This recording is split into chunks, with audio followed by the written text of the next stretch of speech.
Spotlight நேயர்களுக்கு அன்பான வணக்கங்கள். வணக்கம் சார். வணக்கம் சார். படையப்பா எதிர்பார்ப்பு பிச்சுக்கிட்டு போகுது. இதுவரையும் எல்லா படத்தையும் மிஞ்சிரும் போல இருக்கு. அதோட இதை பத்தி சொல்லுங்களேன். ஆமா சார், படையப்பா ரீரிலீஸ் இன்னைக்கு ஆயிருக்குது. அதாவது ரஜினிகாந்தோட பிறந்த நாளை முன்னிட்டு அண்ணாமலை வருதுன்னாங்க, அது வரல. அப்புறம் எஜமான வருதுன்னாங்க, அதுவும் வரல. ரெண்டு பேரும் ஓரம் கட்டிட்டு படையப்பா தான் வரோம், படையப்பா தான் ரிலீஸ் பண்ண போறோம், 50 ஆண்டு பொன் விழா ரஜினிக்கு நாங்க இந்த படத்தை ரிலீஸ் பண்ண போறோன்ட்டு அவங்க என்ன பண்ணாங்க, அந்த படத்தை இறக்கி விட்டாங்க. இப்போ பார்த்தீங்கன்னா தமிழ்நாடு முழுக்க பார்த்தீங்கன்னா நம்ம விசாரிச்ச செக்ரட்டரி 300 சென்டருக்கு மேலே போட்டிருக்காங்க சார் இந்த படத்தை. ஏன்னா சென்னை செங்கல்பட்டு மட்டுமே ஒரு 100 ஸ்க்ரீன் கிட்ட இருக்கான், 100 ஸ்க்ரீன் கிட்ட போட்டிருக்காங்களாம். அதாவது சென்னையும் செங்கல்பட்டு சேர்த்தே ஒரு 100 ஸ்க்ரீன்ஸ் கிட்ட போட்டிருக்காங்க இந்த படத்தை. ஸோ ஒட்டுமொத்தமாக தமிழ்நாடு முழுக்க பார்த்தீங்கன்னா ஒரு 300 ஸ்க்ரீன் விழும் சார் அப்படின்றாங்க. ஸோ அந்த அளவுக்கு ரீலீஸ் ஹிஸ்டரியிலேயே இதுதான் இதற்கு ஹையஸ்ட் ஸ்க்ரீன்ஸ் ரிலீஸ் ஆகிருக்கு. மற்ற படங்கள்லாம் பார்த்தீங்கன்னா எனக்கு தெரிஞ்சு முன்னாடி கூட ரஜினிகாந்தோட பாபா இன்னும் ரிலீஸ் ஆச்சு, அதுக்கு ஒரு 105 சென்டர் ஒன்று தான் பண்ணாங்க. ஆனால் இந்த படம் பார்த்தீங்கன்னா கிட்டத்தட்ட 300 சென்டருக்கு மேலே தமிழகம் முழுவதும் இந்த படம் ரிலீஸ் பண்ணியிருக்காங்க. எப்படியும் பெரும்பாலும் நல்லாவே போயிட்டு இருக்காங்க. உங்களுக்கு தெரியும், ரோகிணி சில்லஸ்கிலாம் பார்த்தீங்கன்னா புது ரஜினி படம் ரிலீஸ் ஆகிற அளவுக்கு ஷோவை போட்டு வச்சிருக்காங்க. ஒரு அஜித் படம், ஒரு ரஜினி படம், விஜய் படம் எந்த அளவுக்கு முதல் நாள் காட்சிகள் போடுவாங்களோ அந்த அளவுக்கு ஈக்குவலாக காட்சிகள் போட்டிருக்காங்க. இன்னும் சொல்லப்போனால் வேற காட்சி போடுறதுக்கு இருந்தால் கூட போட்டுருவாங்களாம். ஏன்னா சொல்றாங்கன்னா இன்னும் அந்த அடுத்த படங்களை நாங்கள் லாக் பண்ணிட்டு இல்லைன்னா கூட அதை தூக்கி போட்டு இந்த படத்தை நாங்கள் போட்டுருவோம், சொல்ல முடியாது, நாங்கள் பர்மிஷன் கேட்டுட்டு இருக்கோன்றாங்களாம். அதுக்கும் பர்மிஷன் கேட்டுட்டு இருக்கோம் அப்படின்றாங்களா. ஏன்னா அவங்க போட்ட அனைத்து காட்சிகளுமே ஹவுஸ்ஃபுல் ஆயிடுச்சு. ஸோ அந்த அளவுக்கு வெறி கொண்டு ஓடிக்கிட்டு இருக்கு படம். பார்த்தீங்கன்னா உங்களுக்கு நீங்கள் புக் மை ஷோ டிக்கெட் எடுத்து பார்த்தா தெரியும், அவ்வளோ தேட்டர் போட்டு வச்சிருக்காங்க. அதாவது எல்லா சின்ன சின்ன ஊர்கள், எல்லா சென்னை சுற்றி உள்ள சர்க்கிள்ஸு, எல்லா ஊர்கள்லையுமே இந்த படத்தை போட்டு வச்சிருக்காங்க. ஏன்னா புது படம் போட்டால் ஒரு 5-6 கூட வரல, அவங்க கரண்ட் பில்லு கூட காசு வர மாட்டேன்றக்காக ரீலீஸ் படங்கள் போட்டாலும் அட்லீஸ்ட் ஒரு 30-40 வருஷம் தேட்டருக்குள்ள வரான் அப்படின்றது ஒரு இதில் தான் இந்த மாதிரியே பண்ணுறது. சமீபத்தோட அட்டகாசம் படம் கூட இது 2 வாரமாக ஓடிக்கிட்டு இருக்கு ரீலீஸ்லேயே. ஸோ அந்த மாதிரிலாம் ஏன்னா இந்த வருஷம் நீங்கள் லிஸ்ட் எடுத்து பார்த்தீங்களா, பெரும்பாலும் ரீலீஸ் படங்களே வெற்றி அடைஞ்சிருக்குங்க. நேரடி படம் அப்படியே ஓடலையே சார், எல்லா படமும் ஓடிடாது சார். இப்போ அதாவது என்னன்னா சில விஷயங்கள் தான் சார் இருக்கு. அப்புறம் பார்த்தீங்கன்னா ஒரு விஜயோட உச்சபட்ச ஹிட்டு படமே கில்லி தான் சொல்லுவாங்க யாரை கேட்டாலும். அந்த படம் ரீலீஸ் ஆயிடுச்சு. அதை தாண்டி ஏன்னா இப்போ சில படங்கள்லாம் எப்படின்னா, சில படங்களை பெருசாக டிவிலையும் பெருசாக போட்டிருக்க மாட்டாங்க, எந்த ஓடிடியிலும் வாங்கியிருக்காது அந்த படங்களில். ஸோ அப்படி இருக்கிற படம் சரி ரிலீஸ் பண்ணுறாங்கன்றதுக்காக பார்த்தீங்கன்னா அந்த படம் வெற்றி அடையும். நீ கச்சா முச்சான்னு போட்டு அடித்த படத்தை திரும்பிட்டு தேட்டரில் போட்டால் எவன் பார்ப்பான்? நீங்கள் யோசிச்சு பாருங்க. அது செலிப்ரேஷன் பண்ணுற படங்கள். ஏன்னா விஜய் ஒரு கில்லி மட்டும்தான் ஓரளவுக்கு கை கொடுத்தது எனக்கு தெரிஞ்சு. அதுக்கப்புறம் பல படங்கள் இருந்துச்சு, ஒரு குஷி, ஒரு ஃப்ரெண்ட்ஸு, ஒரு காவலன், பகவதிலாம் தமிழ்நாட்டில் எங்கேயும் ஷோவே போடலன்னாங்க. அந்த அளவுக்குலாம் நடந்துச்சு. ஸோ அதெல்லாம் எல்லாருக்குமே எல்லாமே கை கொடுத்துருக்காரு சார்.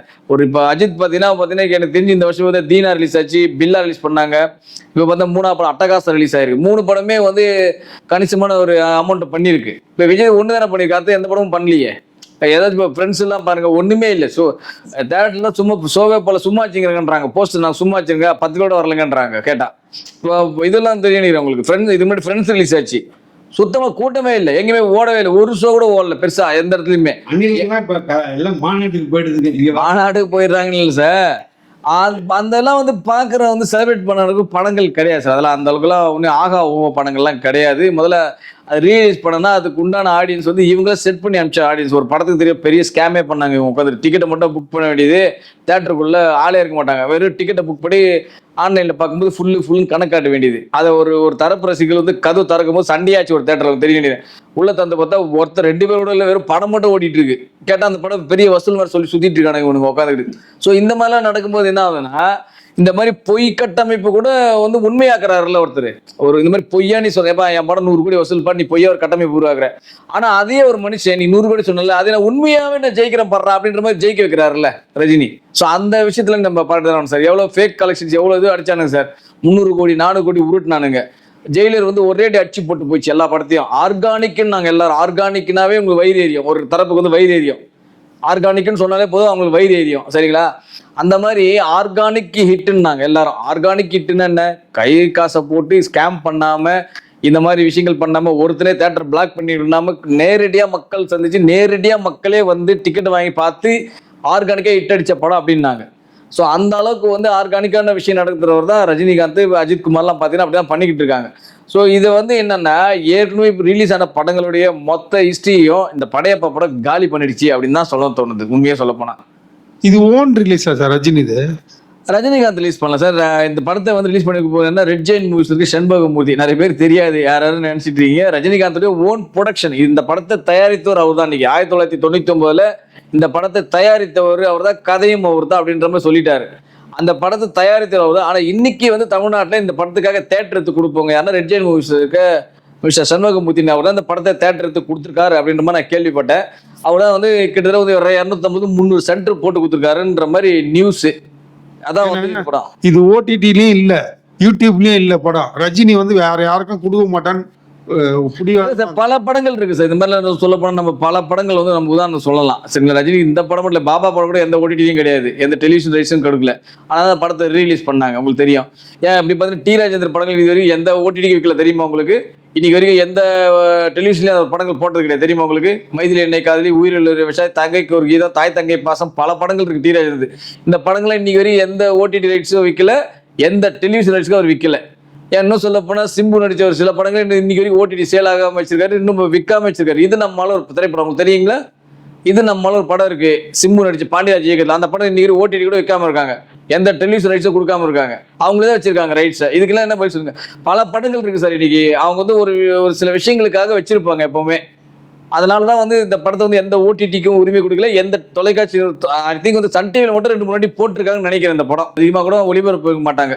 இன்னும் சொல்லியிருப்பாரு சார், இந்த படத்துல அதிகமாக ஒளிபரப்பாதீங்க, எனக்கு இந்த தேவைப்பட ஃபீச்சர்லன்னு சொல்லியிருக்கலாம். ஸோ அதனாலதான் இந்த மாதிரி நிகழ்வுகள்லாம் நடக்க காரணமே அதுதான். தியேட்டர்ல வரும்போது பார்த்தேன் சார், இதுக்கு நல்ல கவுண்டர்ல பயங்கரமா க்ரௌட் இருக்கு. அது புது படத்து கூட அப்படி நான் பார்த்ததில்ல, அப்படி இருக்கு. இன்னும் அந்த எழுச்சி இருக்குல்ல அவர் அவங்கள்ட்ட. கடைசி படம் அவர் நடிக்க போறாருங்கிற அந்த மனநிலைக்கு வந்துட்டாங்களா சார்? கடைசி படம் நடிக்க போறான்றதெல்லாம் அதெல்லாம் ஒன்றும் கிடையாது சார். இந்த படம் வந்து அன்னைக்கு வந்து மிகப்பெரிய பிளாக் பஸ்டர் ஹிட். உங்களுக்கு தெரியும், 1999 ஏப்ரல் 10 இந்த படம் வெளியாச்சு.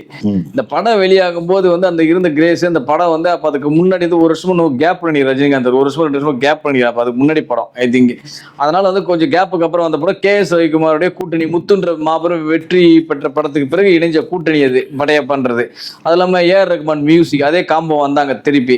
ஸோ அந்த ஒரு ரீசனால தான் வந்து அந்த திரைப்படம் வந்து மிகப்பெரிய அளவில் வந்து வெற்றி பெற்றது. இந்த படத்துல ரஜினி வந்து ரொம்ப ஸ்டைலா பார்த்தாங்க, ரொம்ப டைலாக் பேசினாரு. அதெல்லாம் பார்க்கும்போது மக்கள்கிட்ட ரொம்ப வரவேற்பு பெற்றுச்சு. அன்னைக்கே இந்த படம் தான் ஒரு கடைசி படம் அப்படின்ற மாதிரிலாம் சொன்னாங்க. அன்னைக்கு இப்படிதான் வரவேற்பு கொடுத்தாங்க, உங்களுக்கு தெரியும் நினைக்கிறேன். படையப்பா தான் கடைசி படமா இருக்கும் அப்படின்ற மாதிரி வரவேற்பு கொடுத்தாங்க.